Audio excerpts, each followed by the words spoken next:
ଚାରିଟା ପିଲା ରେବ ନଦୀ ଗାଧୋଇବା ଯାଇଥିଲେ। ସେଠି ପାହାଚରେ ଗାଧୋଇବା ସମୟରେ ନେଳି ଲାଗିଥିଲା। ସେ ପାହାଚରେ ପ୍ରଖର ସ୍ରୋତ ଥିଲା ରେବ ନଦୀରେ।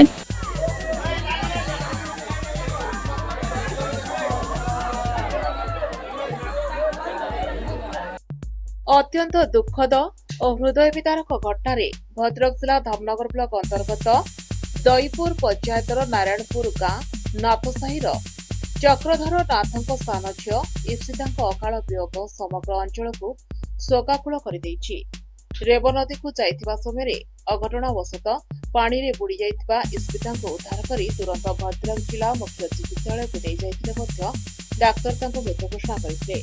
ଏହି ଅକାଳ ବିୟୋଗରେ ଏକ ହସ ଖୁସିର ପରିବାର ଉପରେ ଦୁଃଖର ପାହାଡ଼ ଭାଙ୍ଗି ପଡ଼ିଛି। राजीव दास नारायणपुर दईपुर पूर्वतन समिति सभ्य आम नारायणपुर मोर अति आपणार चक्रधर नाथंकर कनिष्ठ कन्या इप्सा कुसुमा रेबघाट को जाइथिला शौच करने। शौच करने समय घाटर शिउली लगी गोड़ खसीगला। नदीर प्रखर स्रोत थिबारु से भितर को चली जाइथिला। तापर ग्रामवासी उद्यम बहुत खोजाखोजी करापर बाहर करागला। बाहर करागला जिला मुख्य चिकित्सालय को नहीं जाइथिलु, किंतु सेठारे डाक्तर मृत घोषणा करथिले। सांग थिला, किंतु सांग सुरक्षित थिला। ये किंतु नदी भितर पहुंच जाइथिला। परिवार आज असहाय और गंभीर मानसिक दुखरे रहिछथि। एही दुखद समय परिवार पक्षरु प्रशासन को सरकारी सहायता पाई अनुरोध करा जायछि।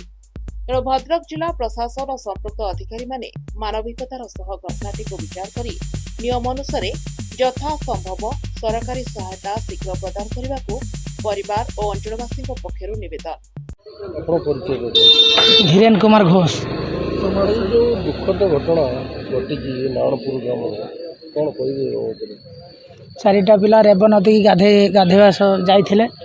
ସେଠି ପାହାଚରେ ଗାଧୋଇବା ସମୟରେ ନେଳି ଲାଗିଥିଲା। ସେ ପାହାଚରେ ପ୍ରଖର ସ୍ରୋତ ଥିଲା ରେବ ନଦୀରେ। 4 ଜଣ ଯାକ ଭାସି ଯାଇଥିଲେ। 3 ଜଣ ଯାକ ସେଠି ଓହଳ ଧରିକି ରହି ଯାଇଥିଲେ। ଆଉ ଗୋଟେ ପିଲା ଭାସି ଯାଇଥିଲା। ଭାସିଗଲା ପରେ ସେଠି ଭାସିକି ଯାଇକି ଭିତରେ ଗୋଟେ ରେବ ନଦୀ ଅଛି ତାମ୍ପଳା ପାଖରେ, ସେଠି ରହିଥିଲା। କହିଲା ପରେ ବହୁତ ସମୟ ଖୋଜାଖୋଜି କଲା ପରେ ତାପରେ ପାଇଥିଲୁ। ତାକୁ ହେଡ଼କ୍ୱାର୍ଟର ଭଦ୍ରକ ନେଇଯାଇଥିଲୁ। ନେଲା ପରେ ସେଠି ଡକ୍ଟର ଦେଖିଲା ପରେ ମୃତ ଘୋଷଣା କରିଥିଲେ। 4 ଜଣ ପିଲା ଥିଲେ।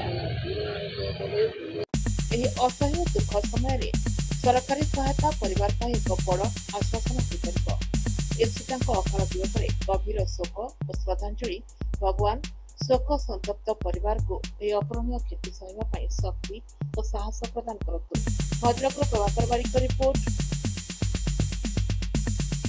ଜାଗୃତି ଲାଇଭ।